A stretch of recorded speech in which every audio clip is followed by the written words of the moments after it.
The purpose of my lesson plans. The purpose of my lesson plans, the first one, the one that's meant for sort of lower level, more introductory level students, is taking a look at Summon and comparing what you find there to what you would find in the library databases and the library catalog. A lot of students already aren't clear just between the databases and the catalog, not seeing the distinction between the kinds of things you find in one versus the kinds of things you find in another.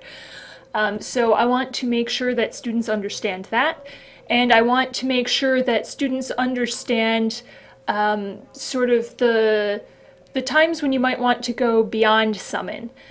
So, you know, if you're looking at your results here and you keep finding full text for something that looks excellent and every single time it's in LexisNexis Academic, maybe you want to go out and actually run a search in LexisNexis Academic as well as in Summon. So that is the first lesson plan.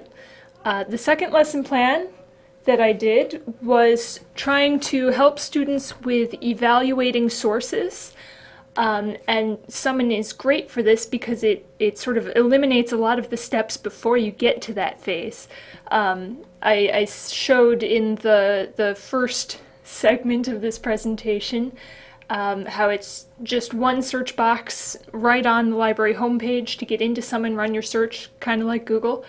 And then we've got all these things here and we can evaluate them. So teaching students to look at the resources currency, the authority of the author, the potential sources of bias. You know, if this is an article on marijuana legalization that is published in, I don't know, a journal that's all things anti-marijuana, which way do you think this article might be biased? Just thinking about things like that, which seem obvious, but people overlook. So Summon, again, is great. You can look right at any of these and see the date of publication, so we can see how current an article is.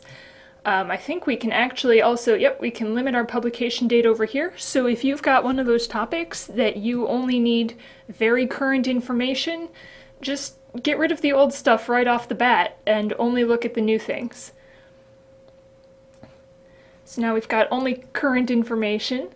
But taking a look at the author, you know, if we see David Hill right here, we can go out and we can try to find out more about David Hill.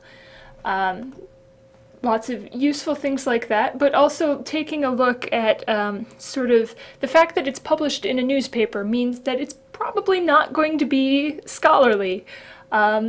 Scholarly articles tend not to be in newspapers. I guess I'm kind of going off and sort of teaching my lesson here.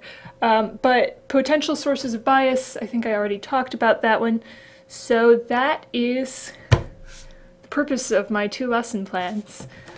Figuring out what you would even find in Summon and using it to help, well, to bring up sources for you to evaluate so that students learn to evaluate. I guess the next thing that I need to talk about, moving on here, is the technology involved in teaching this. And I'm going to try to be brief because I'm running out of time on this segment.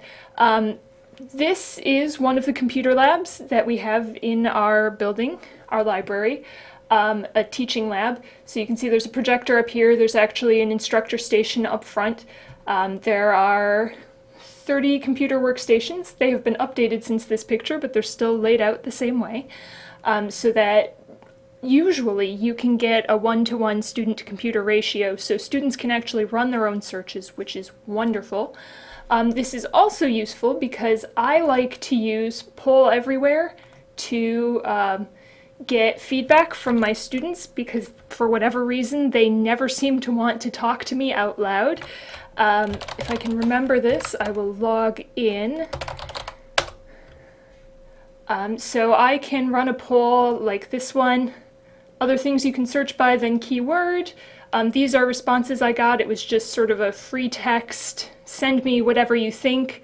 And you can see if this segment doesn't end too soon, some students started having a bit of fun with it a ways in. So